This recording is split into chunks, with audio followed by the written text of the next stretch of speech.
Imagine it's New York in 1927. People are moving faster than ever before. Skyscrapers reached the skies and the night was filled with lights and glamour. It was a great time to live in the city, and as more people came to the United States to make a living for themselves, it was clear that the current railroad and its engines were not up to the task of moving so many people both quickly and all at once. The New York Central Railroad knew it needed better services. With its railroad stretching well into the Midwest, it was vital that its passenger services had to be the best it could possibly be at the time. The railroad had taken a leaf out of the UK's books and used 462 Pacific designs. But the designs had reached its limit. Basically, the Pacifics were underpowered, and the only way to increase that power was to increase the size of the boiler, and it simply wasn't possible under this current design.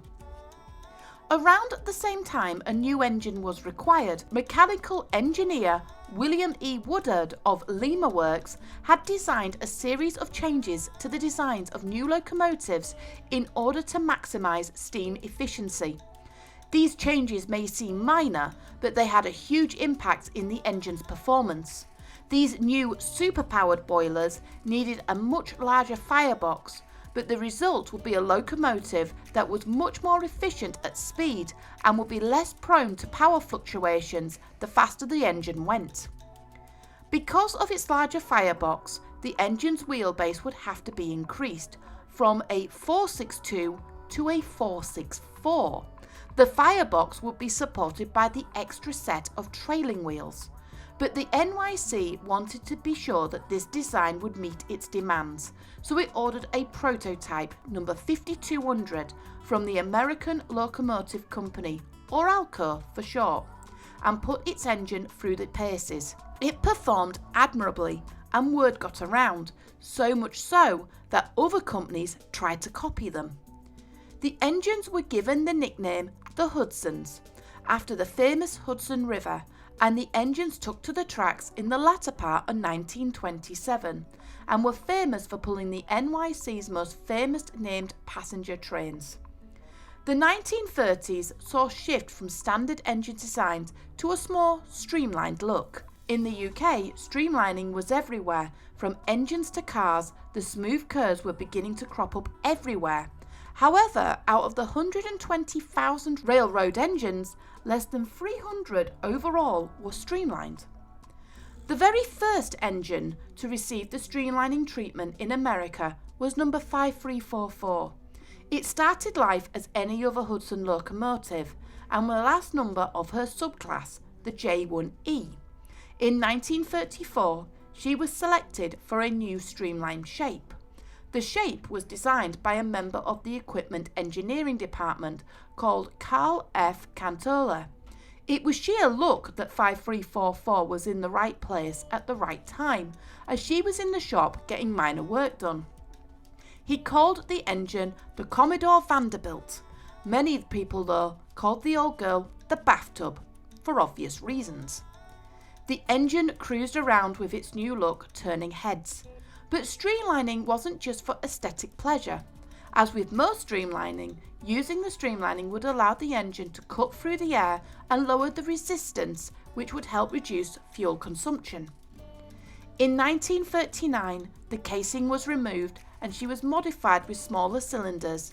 An industrial designer, Henry Dreyfuss, took the engine onto Streamliner. Henry was a huge celebrity designer and had designed a variety of products, not only to make them look aesthetically pleasing, but to make them more user-friendly and easier to repair and maintain. 5344 was the only one that had been streamlined to her previous design, and she stood out against other streamlined Hudsons Dreyfuss had designed. Her streamlined casing featured predominantly in many adverts, and when Americans think streamlining, its design is not far from their minds. The Hudsons were only built really for one purpose, speed, and they excelled in their work. They preferred the flat, straight rails where their top speeds could easily be achieved, and their fame spread to other railroads. They remained one of the most successful steam passenger locomotives of the United States.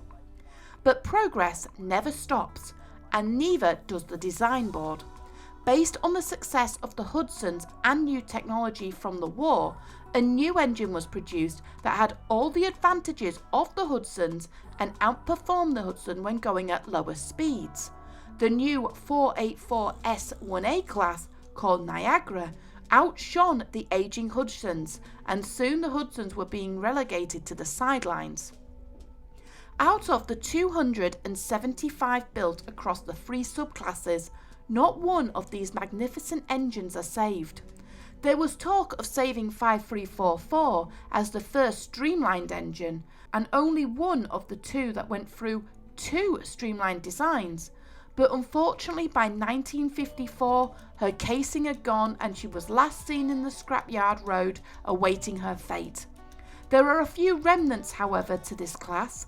5344's lance was preserved, as well as the tender from 5313, which was converted into a steam heat car on the engine scrapping.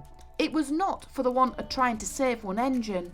The railroad was having finance troubles, and when the diesels took over, the chairman saw value in the steam engine scrap. It was this scrap that saved the railroad, and every piece sold put the railroad back into the black. The chairman was not very well liked for this move, with many calling him anti-preservationist and a steam hater. I personally see both sides of this penny. On one hand, you want to save and preserve what you can, especially if it's the history of your company, and you want to preserve the very machines that have been working hard for your company. But on the other, if you were faced with your company on the brink of doom, with bills to pay, and knowing that hundreds of people will be without a job if the company went under, and you had the money to save it, sat in engine scrap value that you no longer use, it would have been an agonising decision. But the memory of the Hudson has left a lasting impact on the consciousness of Americans. When people think of 30s style railroading, other than the Old West, they think of the streamline Hudsons. There's just something about them that stands out from the rest of the streamlined engines we have today, and even though they're gone, their legacy remains in memories and on the silver screen.